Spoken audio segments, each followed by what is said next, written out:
A vida da igreja é uma vida dinâmica, uma vida de muitos desafios. E, paralelamente a isso, a nossa vida natural, a nossa vida como homens, como pais.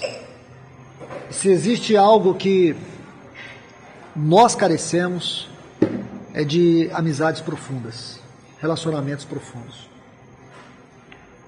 Eu quero chamar a atenção de vocês, aqui nessas oportunidades que teremos, para refletirmos sobre o livro de Provérbios. Por quê? Este é um livro que ele trata de cada problema específico do homem. É um livro que trata sobre família, é um livro que trata de relacionamento, é um livro que trata de emoções, é um livro que nos mostra a sabedoria de Deus. Geralmente nós dizemos assim, Provérbios de Salomão. Claro, esse é um livro onde a maior quantidade dos escritos aqui é de Salomão, mas ele não é o único. A dinâmica desse livro é algo muito, muito especial. É algo que a gente, quando você estuda, você vai percebendo que ele é um livro composto de coplas, né? Que são os compêndios da poesia hebraica.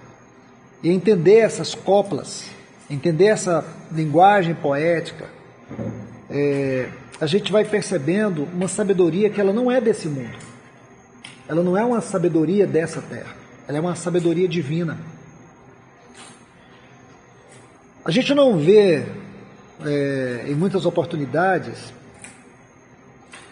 estudos específicos sobre o livro de Provérbios. A gente vê muitas citações.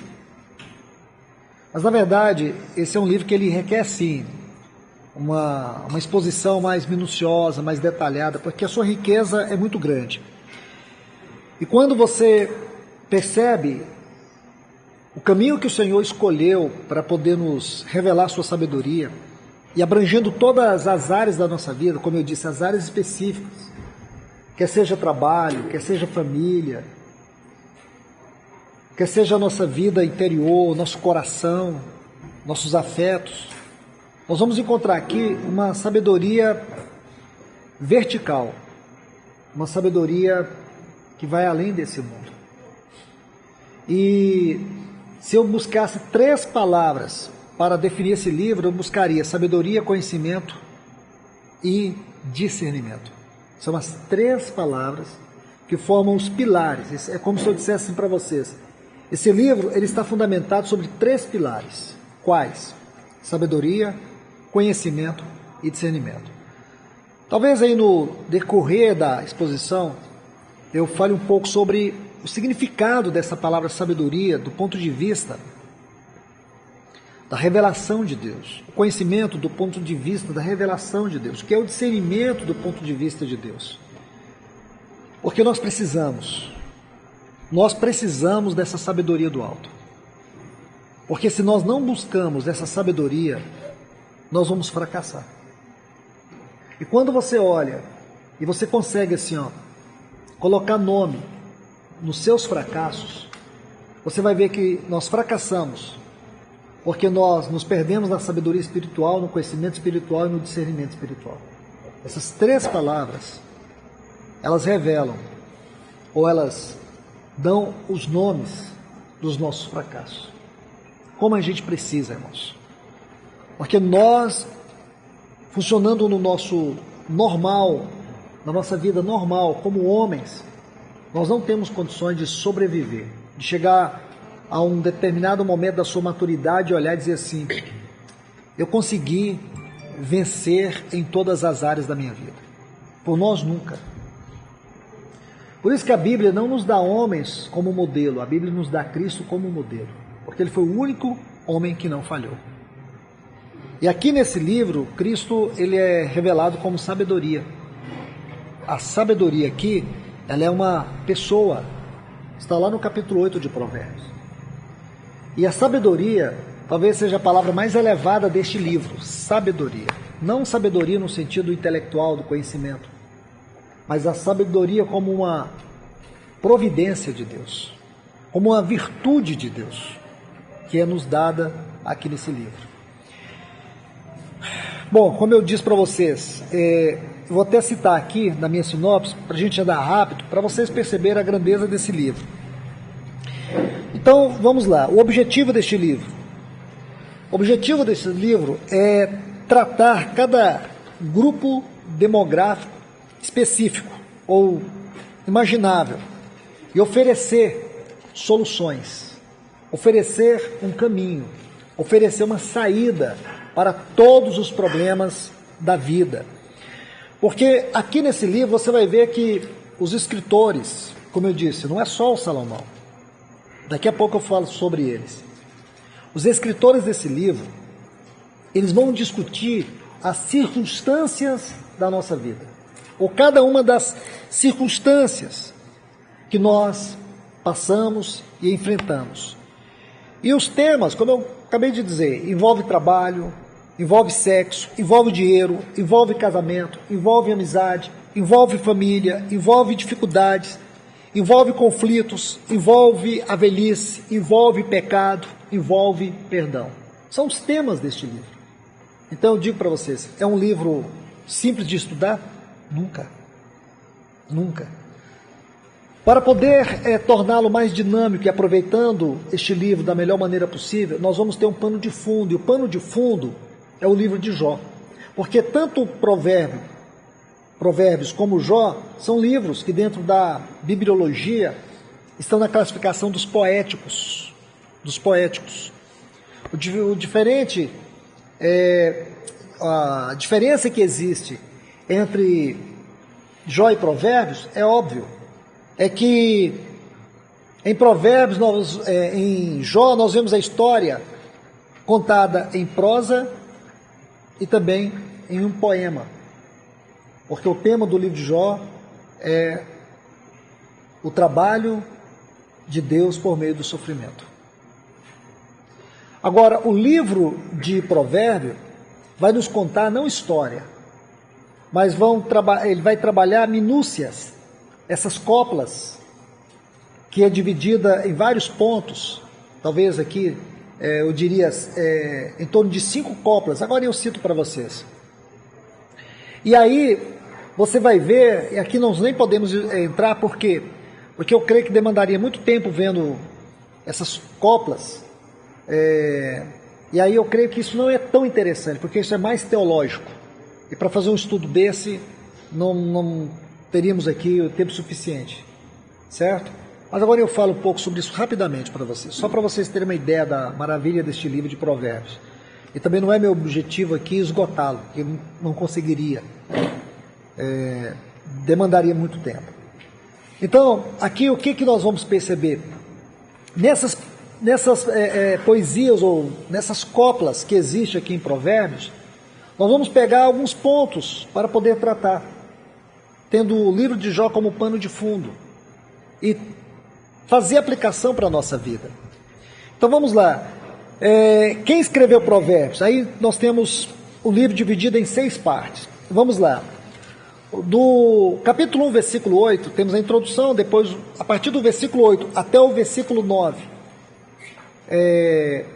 até o capítulo 9, versículo 18, do capítulo 1, versículo 8 até o capítulo 9, versículo 18, nós temos as palavras de Salomão, que os teólogos chamam assim, as palavras de Salomão no Vale da Sabedoria. Essa é a primeira parte. As palavras de Salomão no Vale da Sabedoria, que começa no capítulo 1, versículo 8, e vai até o capítulo 9, versículo 18. Aí depois, do capítulo 10, o versículo 1 até o capítulo 22, versículo 16, nós temos os Provérbios de Salomão.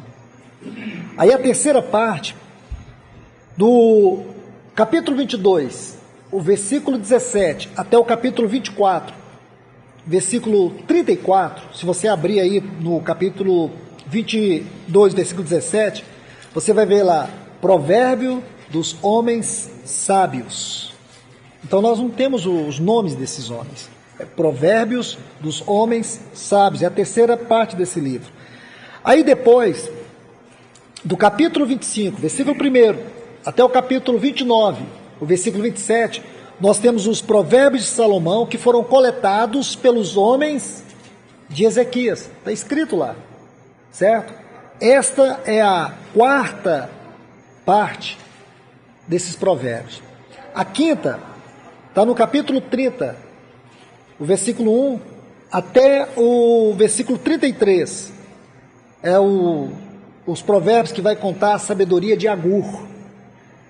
E por último, provérbio 31, versículo 1 até o versículo 31, são descritos como a sabedoria de Lemuel.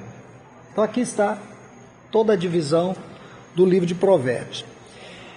Bom, e a estrutura deste livro? Está bem óbvio.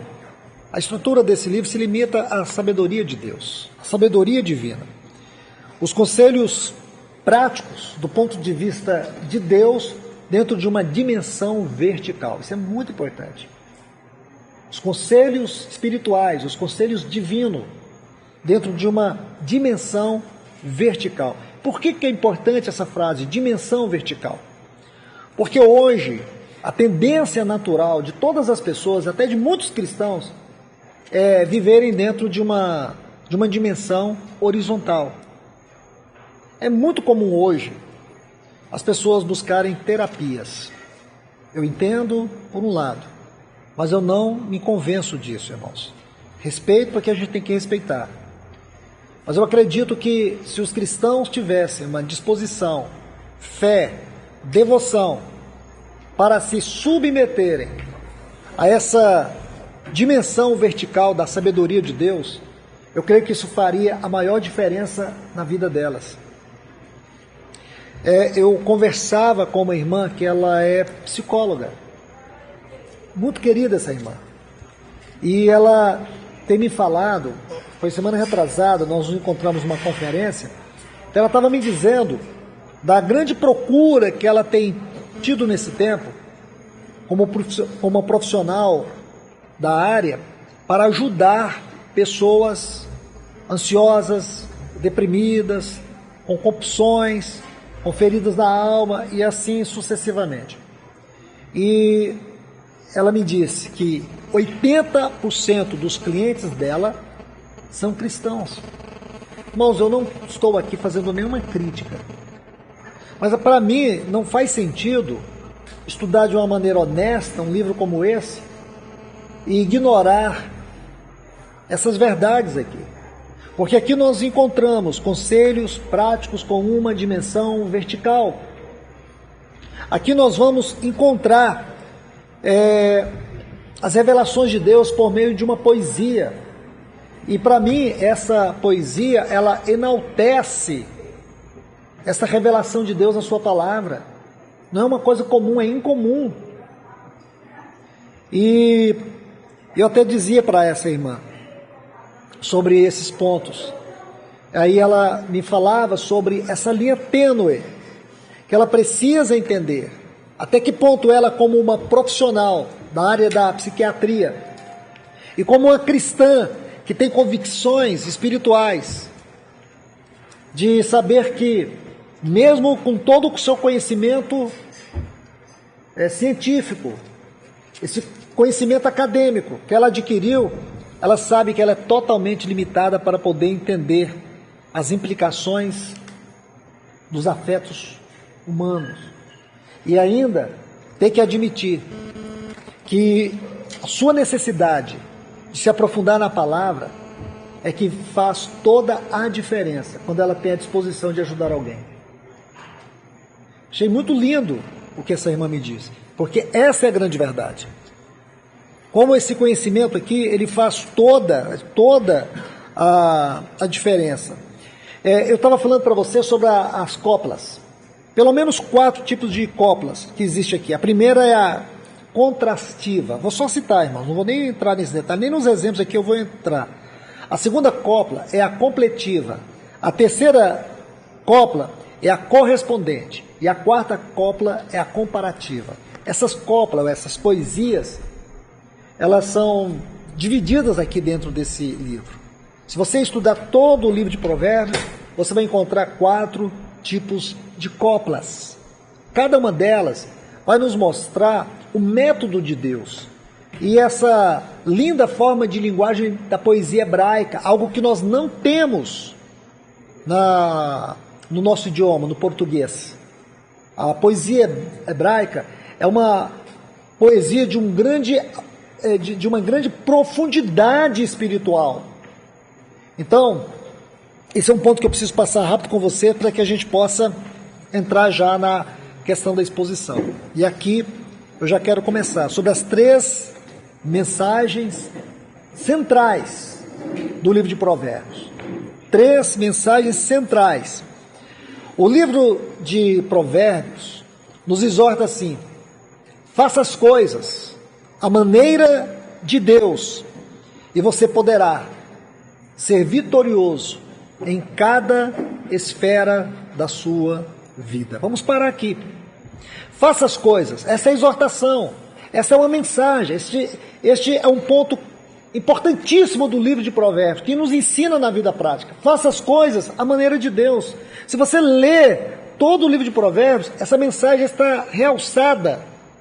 Faça as coisas à maneira de Deus para que você possa vencer em todas as esferas da sua vida. Irmãos e irmãs, desculpe, irmãs, não tem nenhuma irmã aqui não. É o hábito, tem as irmãs. Meus irmãos, uma coisa muito, mas muito importante para nós é seguir a palavra de Deus. E aqui eu falo para vocês, falo para mim também. Porque este é o grande desafio que nós temos como homens. Eu lembro-me que em um dos encontros que nós tivemos aqui, eu trouxe até umas estatísticas, mostrando alguns pontos importantes para nós refletirmos sobre como nós, homens, hoje, dentro desse contexto social que vivemos, estamos sendo extinguidos. Como dentro desse contexto que nós estamos vivendo, o nosso papel não está valendo mais nada. Como que as potestades demoníacas que operam sobre todas as esferas do mundo, como um sistema, como entidade espiritual, está desconstruindo o nosso papel de homem. E não sei se vocês se lembram, eu trouxe várias estatísticas sobre a questão de mortandade, a questão de doenças. Então dá-se a sensação que daqui 20, 30 anos o mundo não vai ter homens mais. Dá-se essa sensação. É claro que isso não vai acontecer. Porque tudo que você vê trama contra o nosso papel. E não é só o nosso papel que está em jogo. O objetivo não é o nosso papel que está em jogo.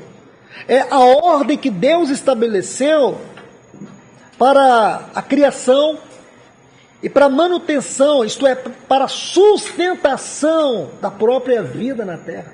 O caminho que ele usou. Como ele estabeleceu Adão aqui na terra. Ele colocou Adão dentro de uma esfera de autoridade, onde essa autoridade não era de Adão, mas era o meio pelo qual o homem expressava Deus sobre a natureza. Quando Deus também coloca no jardim para ele trabalhar e para ele guardar. Guardar de quê? Guardar de quem? Aí no capítulo 3 nós vemos como ele precisava guardar aquele jardim. Porque o perigo estava ao seu redor.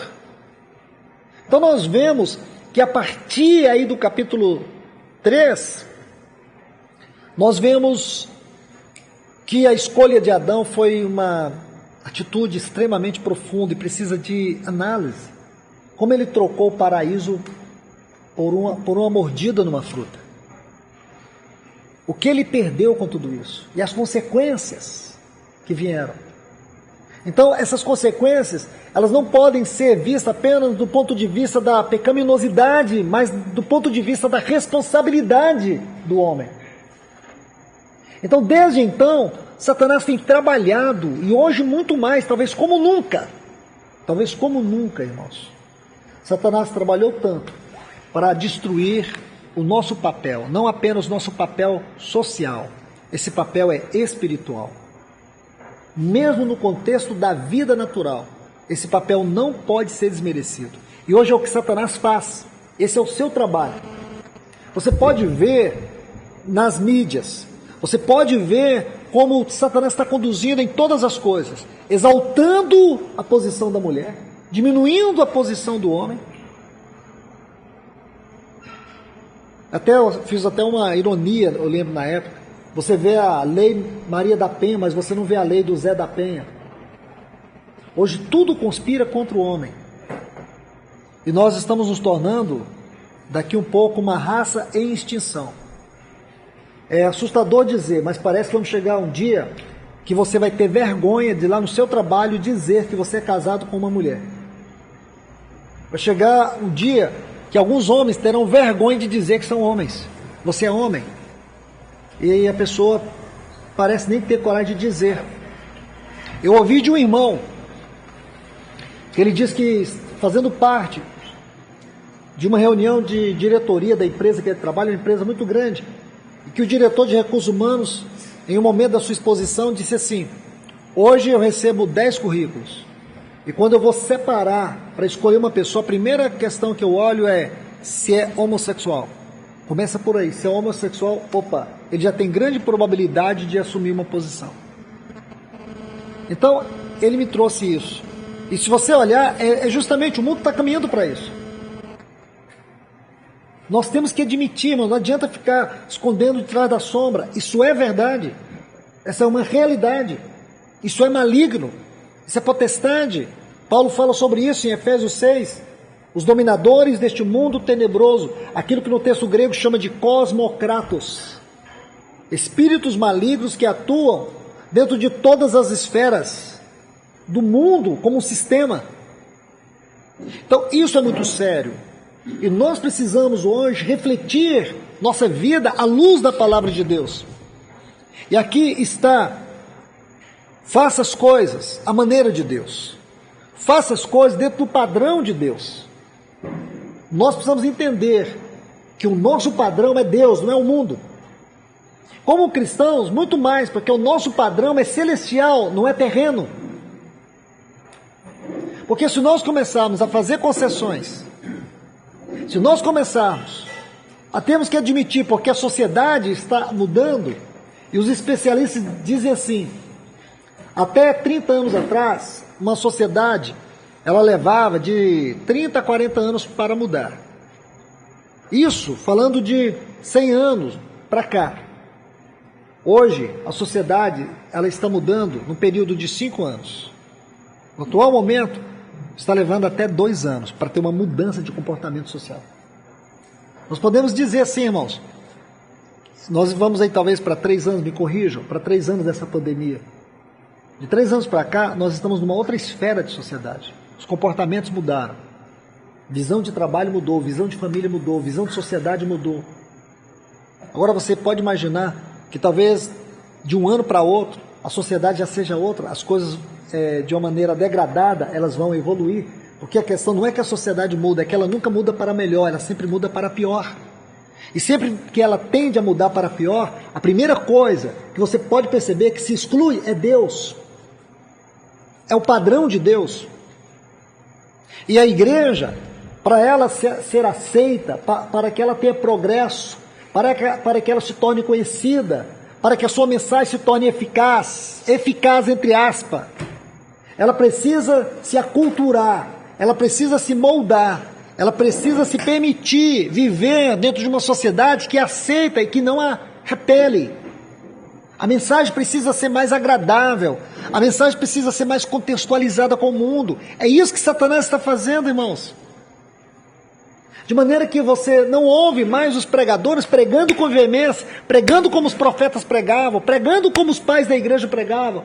Hoje é uma mensagem que ela é muito mais um discursozinho barato, historietas. Não é uma mensagem que vai lá e penetra no coração, que perfura o coração.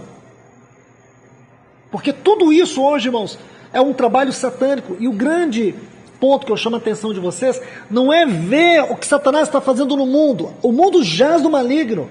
É a gente perceber o que ele está fazendo é conosco. Homens cristãos, pais cristãos, esposos cristãos, servos de Deus. Então, para mim, um momento como esse é muito importante, porque leva todos nós a refletir as nossas omissões. Irmãos, Em 10 casos que eu vi que as pessoas tiveram que tomar uma decisão sobre mudança, seja em que esfera for, a mulher estava na frente. O homem teve que aceitar a mudança porque a mulher estava na frente. É ela que quis. Seja em que esfera for, seja em questão de trabalho, seja em questão de cidade, seja em questão de igreja, seja em que esfera for. Eu estudei cada caso. Quando o irmão chegou para mim e falou: Luiz, eu tenho que fazer essa mudança. Luiz, eu preciso tomar essa decisão. E sempre que eu interroguei, sempre que fui a fundo, era por causa da sua mulher. É normal isso mesmo, irmãos? Estou dizendo que o homem, que nós temos que ser ditadores. Nós precisamos ser líderes cristãos. Quando eu falo líderes, eu coloco a palavra aqui entre aspas e ainda dentro de colchetes ou parênteses. Não é eu ser o líder. É a liderança divina, a sabedoria divina, o conhecimento divino, o discernimento espiritual divino fluindo no meu coração, dizer assim: olha, não é por aí, não é assim. Juntos buscaremos a vontade de Deus. É trazer luz, é trazer sabedoria, é trazer segurança. Sabe o que eu vejo muito, meus irmãos? É que falta esse posicionamento dos homens. Hoje as mulheres impõem e os homens têm que se matar para poder aceitar. E se quiser, se não quiser, vai ficar no sofá. Se não quiser, vai ficar debaixo da minha rixa. E os homens têm que aceitar. Irmãos, de verdade, eu não sei se vocês estão me compreendendo. Estou procurando ser muito claro.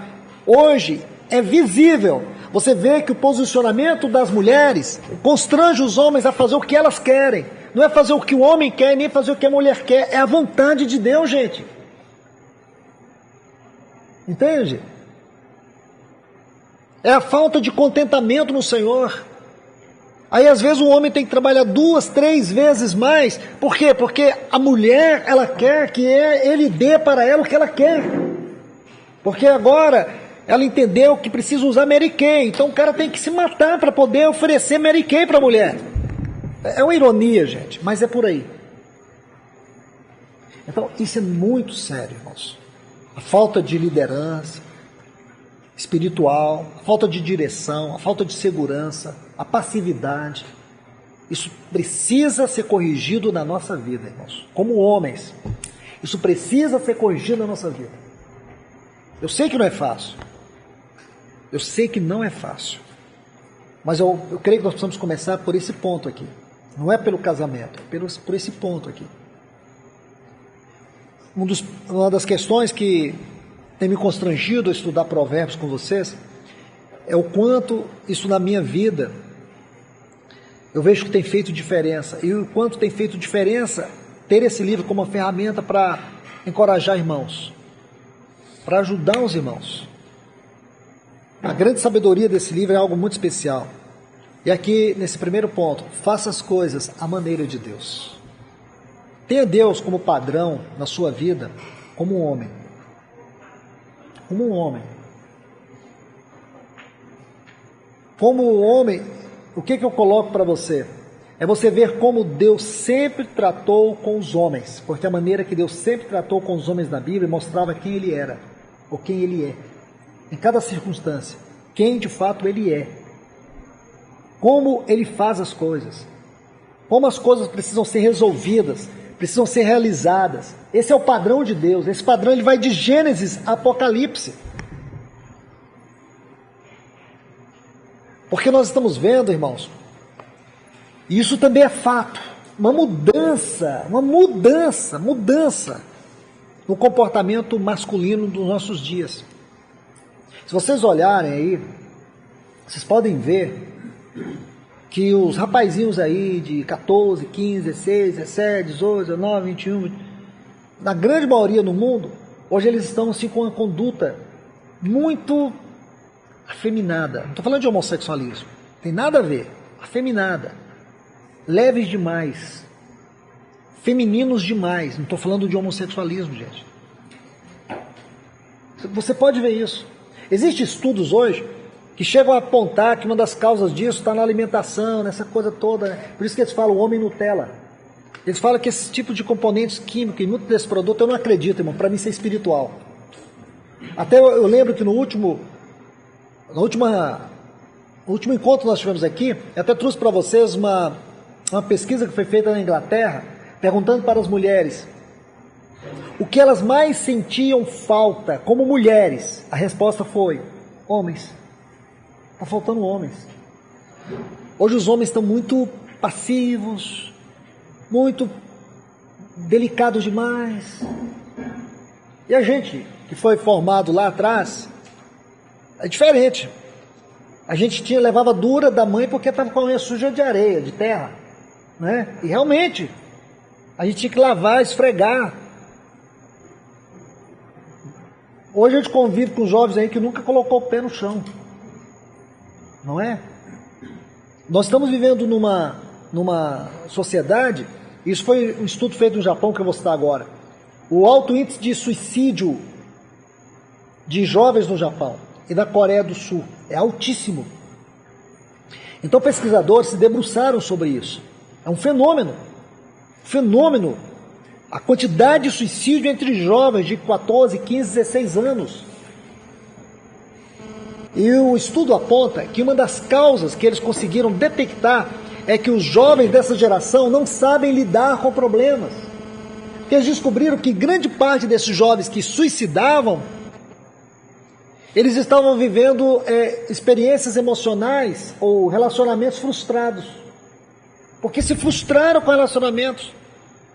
Aí eles descobriram que existe um ponto que é crucial no comportamento dos jovens dessa geração. É uma jovem que não pode ser desagradada. Se você confrontar, eles espanam. Aí eles descobriram que dentro disso existe um outro problema, que eles denominaram como geração canguru. Que os jovens preferem ficar debaixo da tutela dos pais do que assumir a responsabilidade de um casamento. Então, assim, eu citaria vários pontos dessa pesquisa que talvez vocês já ouviram falar e talvez não conheçam a origem dela. Começa com o suicídio de jovens, o alto índice de suicídio de jovens no Japão e na Coreia do Sul. É altíssimo, é um dos mais altos do mundo. E isso é fato, irmãos. Isso é fato. Pesquisas hoje mostram que nas escolas, entre adolescentes aí de 14 até 18 anos, as meninas são muito mais socialmente evoluídas do que os meninos. Os meninos estão ficando para trás. Ficando para trás. Elas é que tomam as decisões. Elas que tomam a frente, elas são socialmente mais evoluídas. Por isso que eu falei aqui há pouco tempo. Parece que nós estamos caminhando para que o homem seja um elemento em extinção. Não vai ter homens. E isso é satânico, isso não é social, isso não é natural, isso é espiritual. Porque dentro desse processo divino da constituição do homem, Deus estabeleceu uma cadeia. É uma cadeia da sua expressão. É uma cadeia que envolve o seu governo. E isso tem feito muita diferença hoje, irmãos. Como eu disse para vocês, hoje os homens estão ficando para trás e as mulheres é que estão tomando a frente, a rédea da família, a direção, tudo que tem que ser feito. Aquela questão da harmonia, aquela questão da confiança, da segurança, está se perdendo no lar. Por quê? Porque os homens estão passivos demais, estão aceitando demais. Por que essa onda do feminismo está varrendo a nossa geração? E não é só o que você encontra dentro da mídia, é o efeito psicológico, é o efeito espiritual, que a pessoa nem percebe que ela está tomando uma posição contrária à palavra de Deus. Às vezes a esposa, nossas esposas, elas nem percebem que estão sendo influenciadas, ou que elas estão tomando uma posição que fere o caráter de Deus, os princípios bíblicos. Elas nem percebem. Por quê? Porque é uma influência espiritual. É uma influência espiritual. E aí, quando você vê, tudo desaba. Dois casos, como eles não fazem parte aqui do nosso contexto como congregação, eu posso citar que vocês não são pessoas que vocês não conhecem, mas dois casos nos quais eu estou envolvido com esses casais. Estou tentando ajudar, cooperando com duas famílias. Simplesmente as mulheres não querem o casamento. Simplesmente não querem. Eu nunca vi isso, irmãos.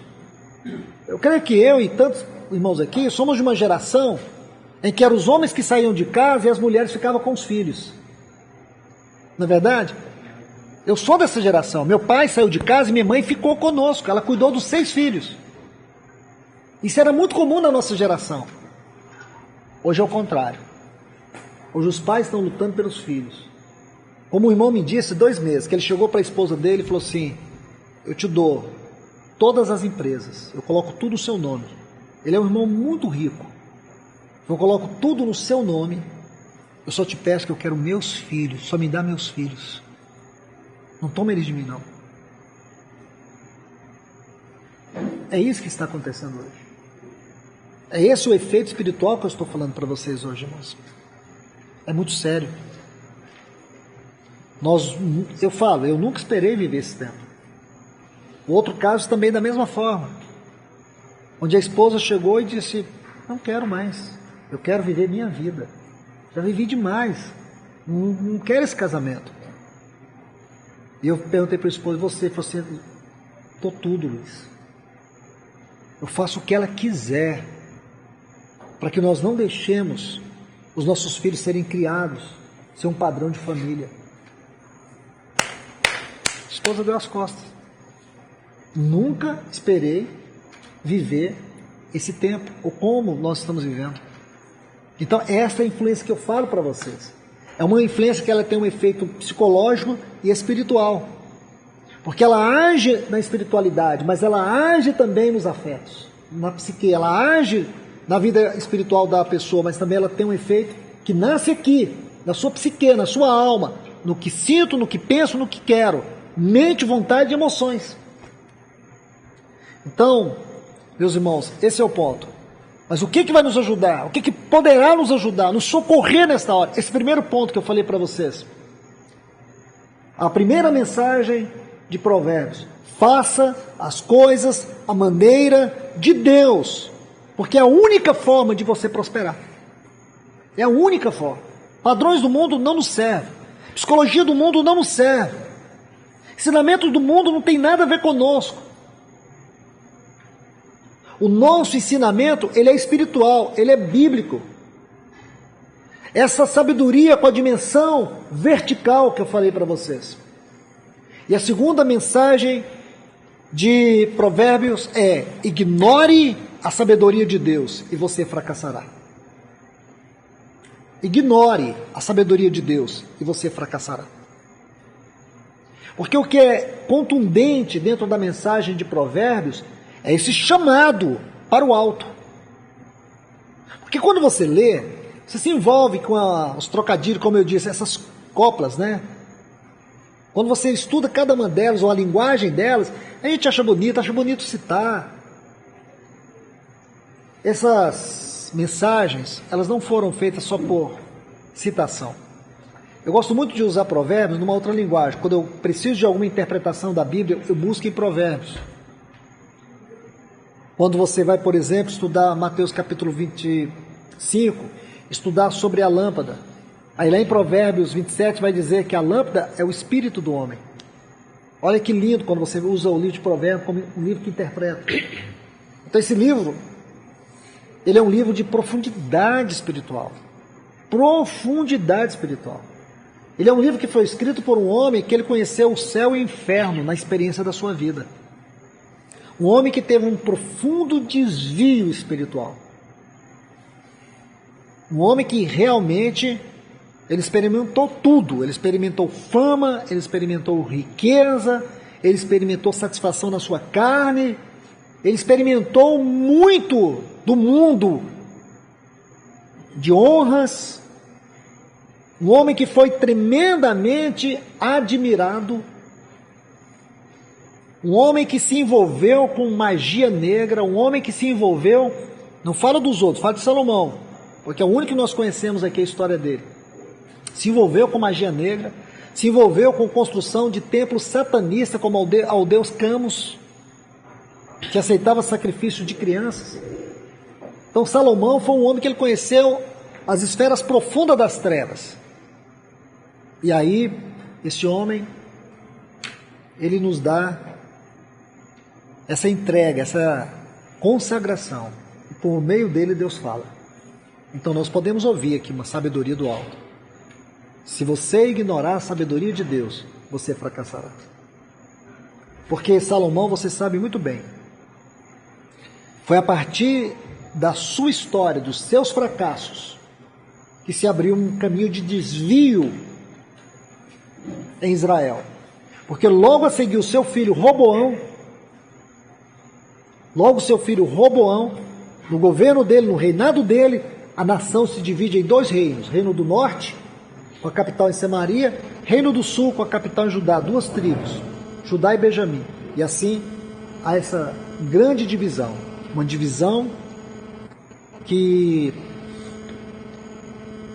traz consequências drásticas para a história do povo de Deus.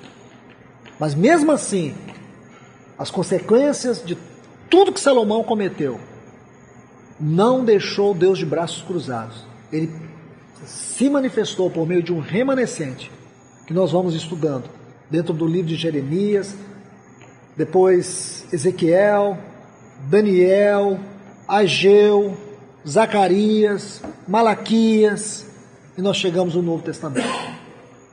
Então, meus irmãos, terceiro ponto, terceira mensagem do livro de Provérbios. Deus se apresenta a cada indivíduo segundo a sua necessidade espiritual. Esta é a terceira mensagem do livro de Provérbios. Deus se revela a cada indivíduo segundo a sua necessidade espiritual. Mensagem linda, irmãos, porque isso é fato. A maneira como Deus manifesta na sua vida é diferente da maneira como Ele se manifesta na vida do outro irmão. Porque Deus se manifesta a cada um de nós segundo a nossa necessidade espiritual. Deus não se manifesta de maneira geral, Deus se manifesta de maneira pessoal e individual. Deus não vem aqui e se manifesta como se Ele estivesse derramando um balde de graça, de misericórdia sobre nós. Não. Ele tem uma medida de porção que Ele se manifesta a cada um de nós segundo a nossa necessidade espiritual. Qual é a necessidade que você tem? A necessidade que você tem está no seu casamento. Então, se você ler esse livro, você vai ver o quanto Deus vai falar nesse livro sobre o seu casamento.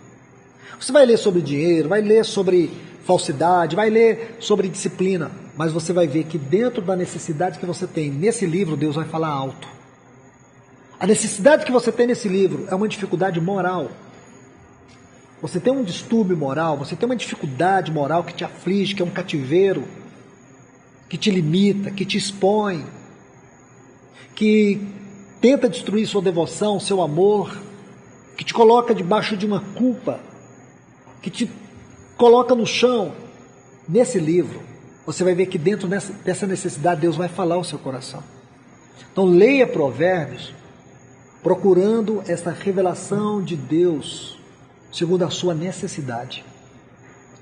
Muitas pessoas lêem esse livro para os outros. Então, quando você estudar Provérbios agora, busque nesse livro a mensagem que Deus tem para a necessidade que você tem. A mensagem que Deus tem para a necessidade que você precisa. Esta é a grande parte desse livro que eu gosto. Deus se revela nesse livro, segundo a necessidade de cada um de nós. Todos nós podemos ler Provérbios aqui, mas você vai ver, se você ler com esse colírio espiritual, Deus vai falar segundo a necessidade que você tem. Bom, deixe-me agora avançar em um ponto, e aqui eu creio que a gente já está terminando, porque 9 horas vai ser a nossa janta. Então só vou ler os textos, e amanhã de manhã a gente vai começar por aqui, tá? Vamos abrir aqui em Provérbios, capítulo 1, porque infelizmente eu tive que fazer uma passagem introdutória desse livro. Isso aqui é apenas a introdução do livro, mas mesmo assim, como introdução, nós não conseguimos abranger a totalidade, não falamos das suas coplas, não falamos de outros temas importantes aqui desse livro, que não tem como falar. Mas vamos ler aqui, Provérbios capítulo 1, versículo 1 a 9. Provérbios de Salomão, filho de Davi, o rei de Israel. Aí ele vai dizer assim, para aprender a sabedoria e o ensino, para entender as palavras de inteligência, para obter o ensino do bom proceder, a justiça, o juízo e equidade, para dar aos simples prudência e aos jovens conhecimento e bom siso. Ouça o sábio e cresça em prudência, e o instruído adquire habilidade, para entender provérbios e parábolas, as palavras e mistérios dos sábios. O temor do Senhor é o princípio do saber, mas os loucos desprezam a sabedoria e o ensino. Filho meu, ouve o ensino de teu pai, e não deixes a instrução de tua mãe, porque serão diadema de graça para a tua cabeça e colares para o teu pescoço. Então, nesses textos aqui, nós vamos ver 5 razões porque Deus nos deu este livro de Provérbios. 5 razões. Aqui vocês vão ver 5 razões porque Deus nos deu o livro de Provérbios. Vou dar a primeira aqui, pelo menos para a gente abrir. Ainda temos 7 minutinhos. Então, a primeira razão aqui, Deus nos deu esse livro para obter a sabedoria por meio das repreensões de Deus. Primeira razão porque Deus nos deu Provérbios, para que nós pudéssemos alcançar a sabedoria espiritual por meio das suas repreensões, suas advertências, seus tratamentos. É lindo isso em Provérbios. Aqui eu quero, dentro desse tema, e por isso que eu não tenho como mostrar muita coisa para vocês em poucos minutos, dentro desse primeiro ponto aqui, obter a sabedoria por meio das repreensões, nós vamos ver 5 pontos importantes dentro desse tema. 5 pontos importantes. E aqui eu já gostaria de citar 2 textos no livro de Jó. Se você puder ler na sua Bíblia aí, o primeiro texto se encontra em Jó, capítulo 28, os versículos 12 e 13. Jó, capítulo 28, versículos 12 e 13. Esse primeiro ponto aqui, que é obter a sabedoria a partir das repreensões de Deus, para que no poder do seu Espírito nós possamos conhecer a sua voz. Porque muitas vezes, irmãos, quando você está lá na praia, naquele lugar maravilhoso, que você fez um projeto durante o ano todo para curtir aquilo que nós chamamos de férias, né? A gente não ouve Deus. Sabe onde é que a gente costuma ouvir Deus? Ou talvez eu esteja até enganado, mas até onde minha visão alcança, onde você consegue mais ouvir a voz de Deus com clareza, é durante os momentos de repreensões, é nos momentos de tratamentos.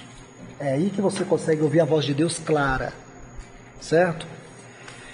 Jó capítulo 28, versículos 12 e 13 diz: Mas aonde se achará sabedoria?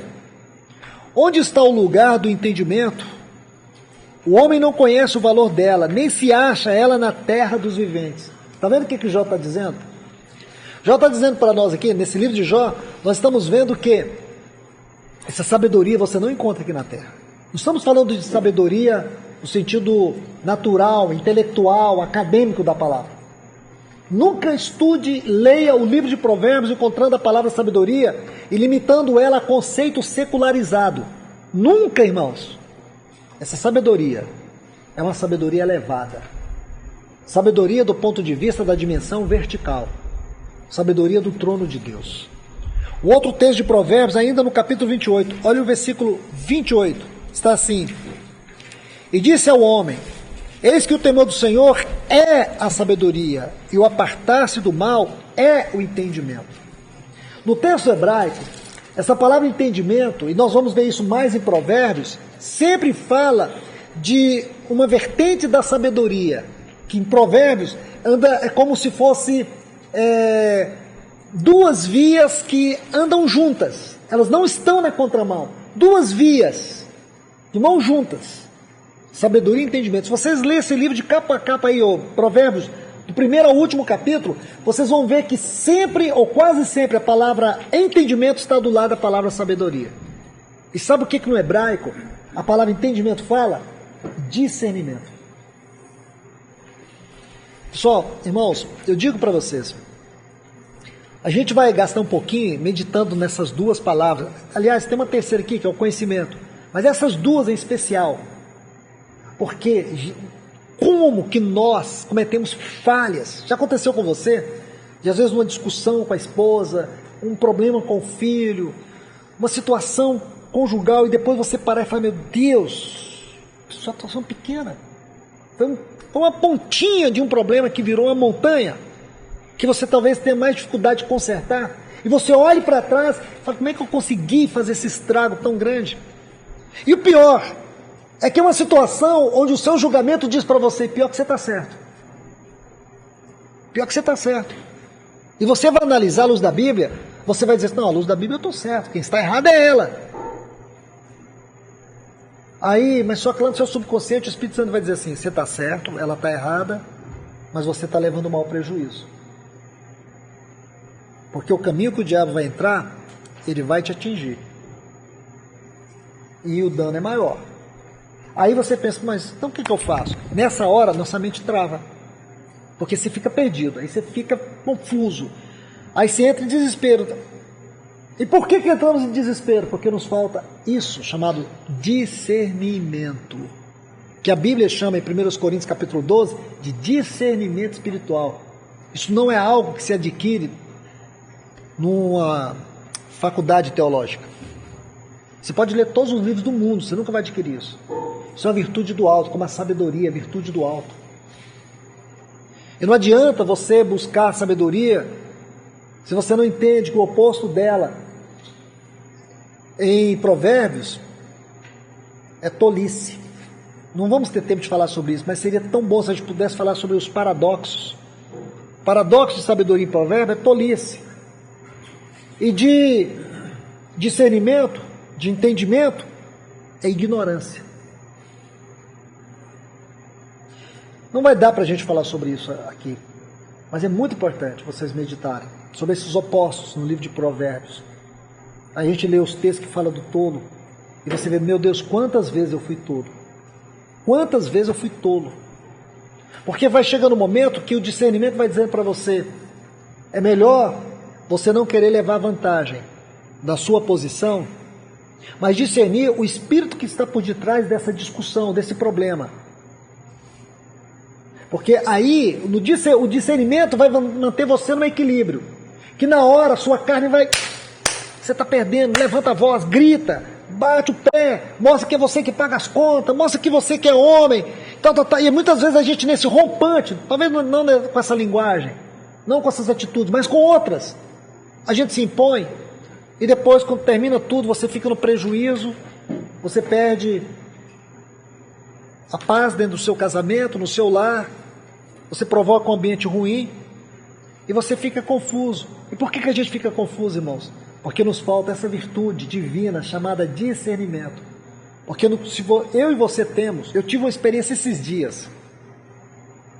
Eu compartilhava isso, eu acho que foi com o Rogério, esses dias nós estávamos vindo aqui, até compartilhei com ele, uma experiência pessoal. Que no momento com a minha esposa, eu fui muito infeliz na maneira que eu julguei as palavras dela. Porque eu julguei as palavras dela e vi que eu estava certo. E eu simplesmente coloquei para ela ao meu lado.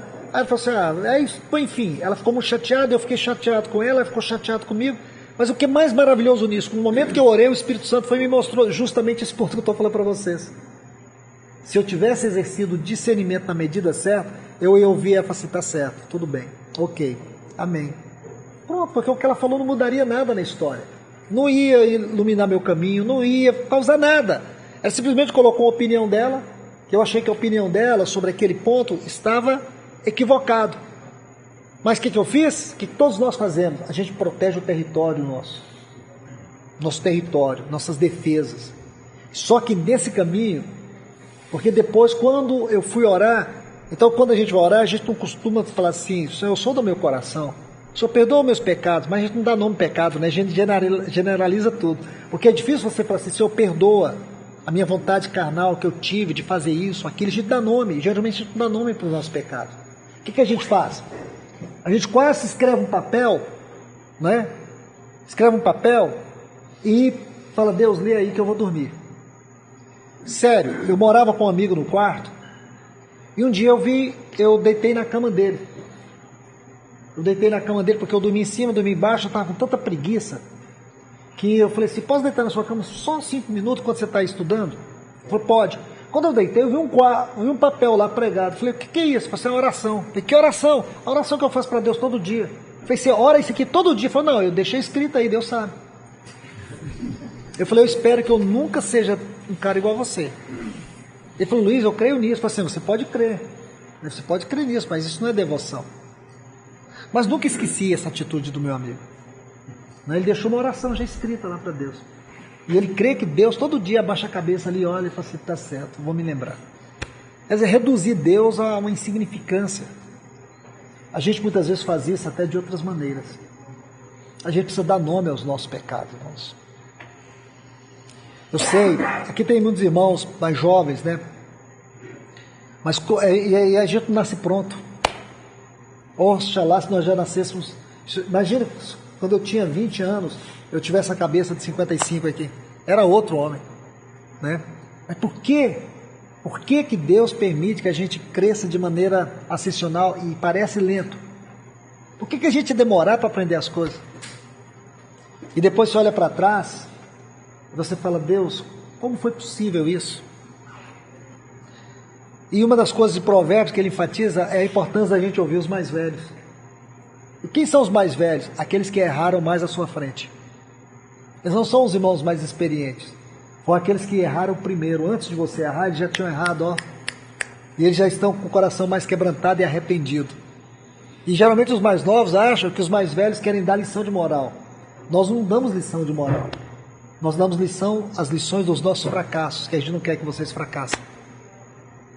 Para mim esse é o princípio que quer dizer sobre você ser um irmão mais velho, não é? Então, meus irmãos,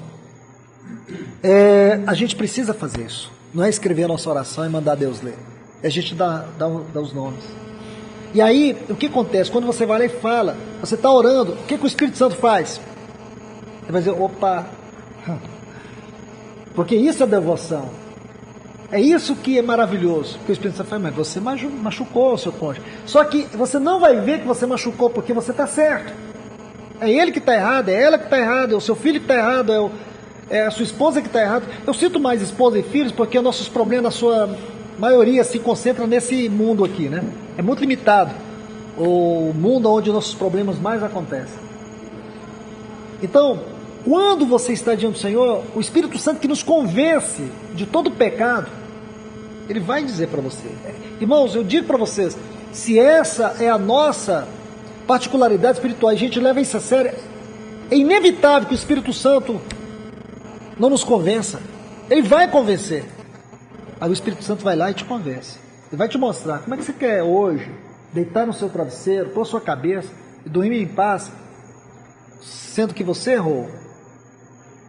E aí é onde o Espírito Santo vai mostrar. E o lindo disso, quando você aprende a ter a disciplina, essa disciplina espiritual é muito importante, irmãos. Disciplina, grave essa frase, disciplina espiritual. Quando você tem essa disciplina espiritual, esse caminho por onde o Senhor te governa com o seu cajado, com a sua vara, o Senhor vai te mostrar o quanto você falhou, onde foi que você falhou. Por que minha casa está assim? Por que meu casamento está assim? Porque muitas vezes nos falta o discernimento. O discernimento de aprender a fazer silêncio, de às vezes ter que sofrer o dano. Porque o Senhor nos colocou ali, ó, como Adão, guarda o seu lar. A serpente só entrou no jardim do Éden porque Adão não guardou. Quando Adão não guardou, ele colocou a sua esposa em estado vulnerável. Então essa é uma lição para nós, irmãos.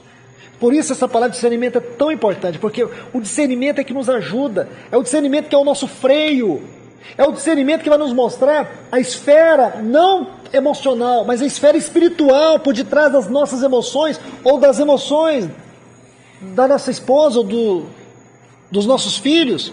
É muitas vezes ver que existe uma porta que fomos nós que abrimos para que o inimigo entre. Então, esse papel é muito importante, irmãos. Isso nos ajuda muito. Vamos encerrar aqui, que eu já passei 7 minutos. Mas a gente vai continuar da onde paramos. Amém? Então, Deus abençoe a todos.